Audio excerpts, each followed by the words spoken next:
Bilboko udaletxe aurrean bildu gara gaur, Eurokopa honi ezetz esateko.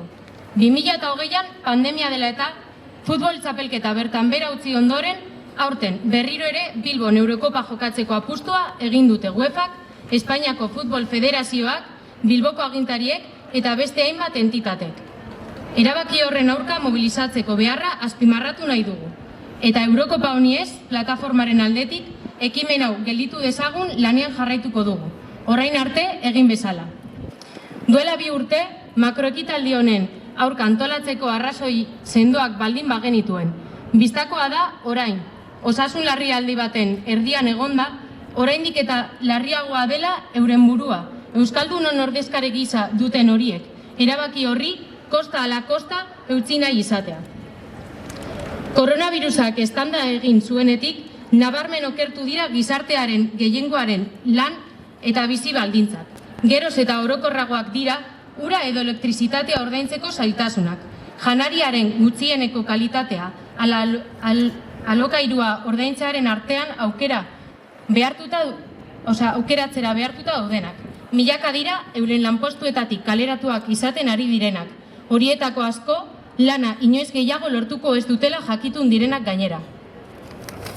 Austeritatea jende arruntaren bizitzetan gelditzeko etorri den testuinguru honetan, politikari profesionalak gehiengoaren ongizatea eta osasuna nola bermatu pentsatzen egon beharrean, euren poltsikoak betetzeko etekina nola atera baino ez dute buruan.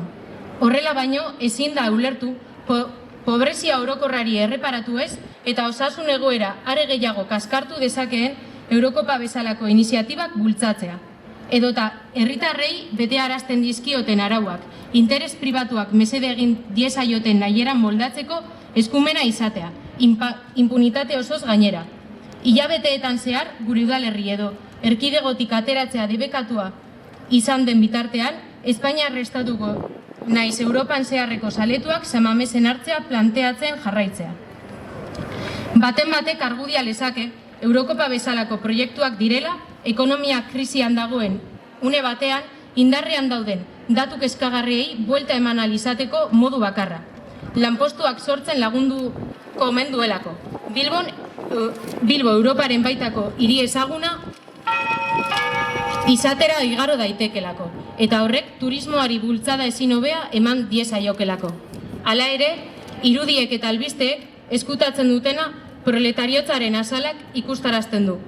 Ezagunak zaizkigun, behinbekotasunari, ezegonkortasunari, atseden ezari, edo soldata miserablei deitzen dielako burgesiak aberastasuna.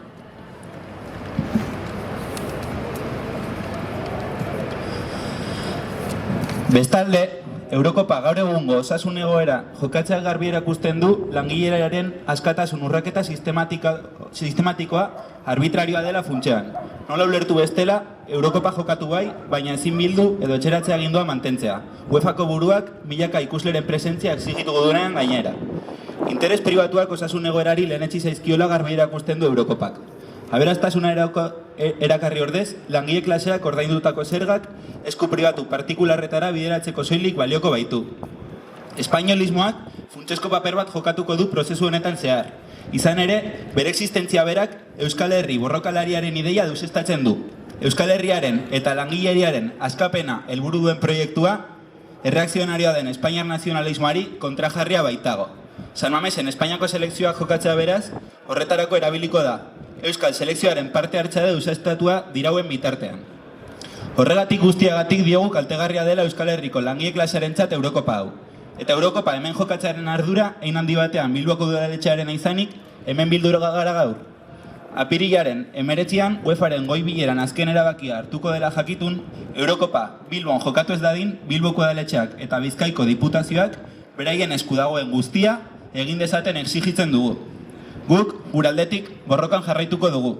Horretarako, apirilaren 10ean manifestazio nazionala egingo dugu San Mames futbol zelaitik abiatuta, goizeko 12etan. Bakarrik, era antolatuan gelditu ezagulako Eurokopa hau. Guztion artean, gelditu ezagun.